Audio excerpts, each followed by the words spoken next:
Если у вас в доме живет собака Кусака, а вы хотите, чтобы ваши руки оставались целы при проведении гигиенических процедур, тогда оставайтесь с нами.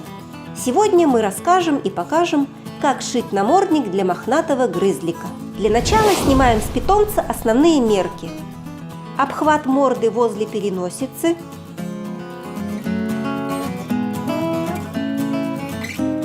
обхват мордочки чуть выше носа, длина морды от переносицы и до носа, расстояние от середины переносицы до намордника и обхват головы питомца.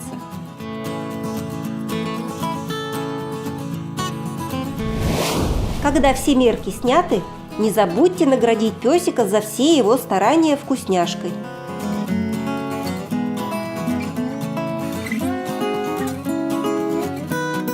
Далее приступаем к построению выкройки. Проводим отрезок, равный обхвату морды питомца возле переносицы. Находим на нем середину и от этой точки откладываем вниз линию, равную длине морды от переносицы до носа.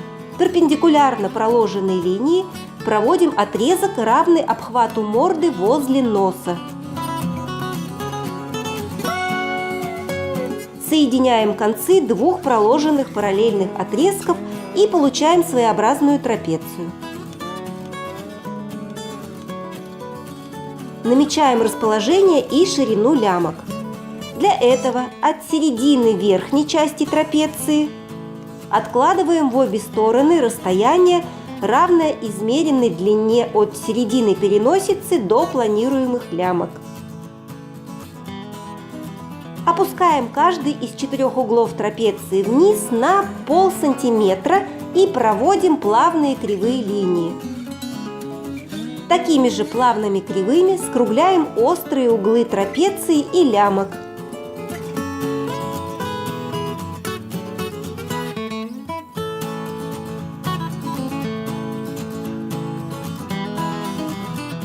У нас должна получиться вот такая выкройка. Чтобы убедиться в том, что выкройка отлично подошла по обхвату морды питомца, мы примеряем ее на своего собачонка. Смотрим, чтобы лямки были расположены, как говорится, на своих местах, проходили четко по голове и не затрагивали ушки. А далее приступаем непосредственно к шитью. Складываем все пополам и переносим выкройку на ткань. Не забываем, что у нас должно быть 2 детали намордника, поэтому перенести выкройку необходимо 2 раза.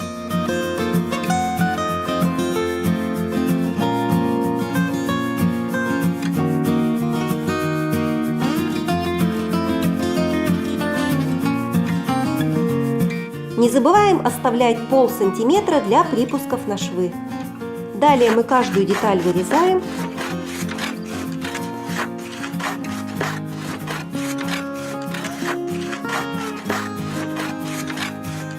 И в итоге у нас получились вот такие 2 одинаковые детали выкройки намордника.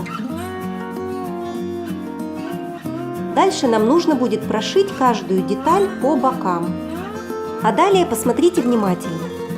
Боковую часть одной детали я буду прошивать строго по нанесенному контуру.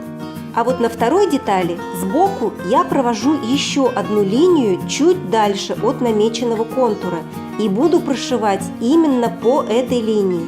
Для чего это нужно, смотрите дальше. Итак, я прострочила обе детали по бокам на швейной машине. Если вы видите, то одну из них я прострочила по намеченному контуру, а вторую чуть дальше. Для чего это нужно? Это делается для того, чтобы одна деталь была чуть меньше другой, потому что далее мы будем вставлять одну детальку в другую, и чтобы не было волн, внутренняя поверхность должна быть чуть меньше наружной. Аккуратненько разглаживаем шовчики.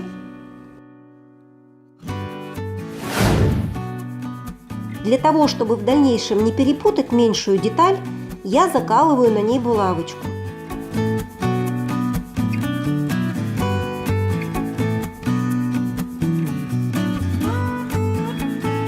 И выворачиваем меньшую деталь на лицевую сторону.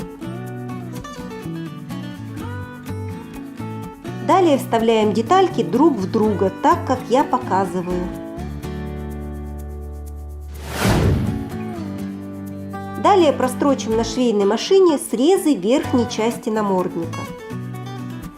Там, где в дальнейшем будут вставляться лямки, прошивать не нужно. Итак, мы проложили шов и не забыли оставить отверстие для лямок.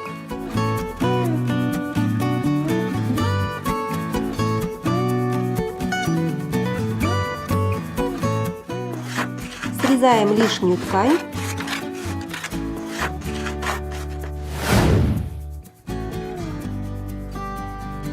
Выворачиваем намордник и формируем его так, чтобы меньшая часть детали была внутри.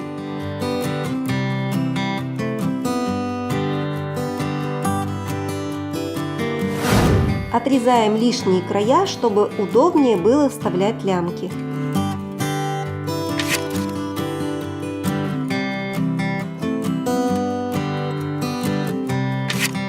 Вставляем лямки.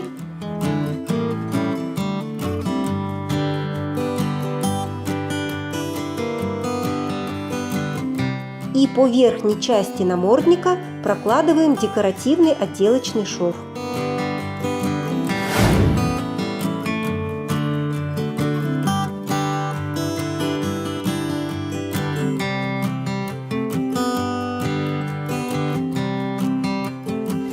Приступаем к отделке низа намордника.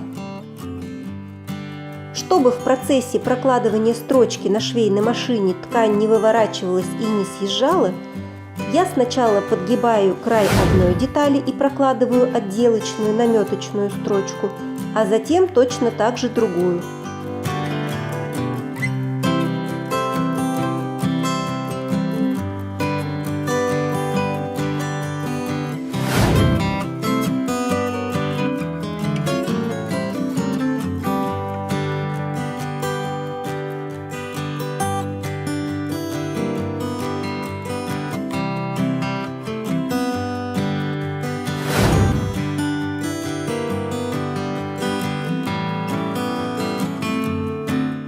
Итак, края мы сметали, а далее прошиваем их между собой на швейной машине.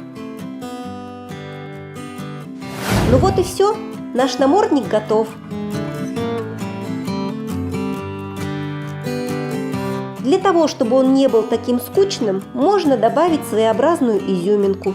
Это может быть цветочек, пуговочка или вот такая собачка, как сделали мы с Джеком.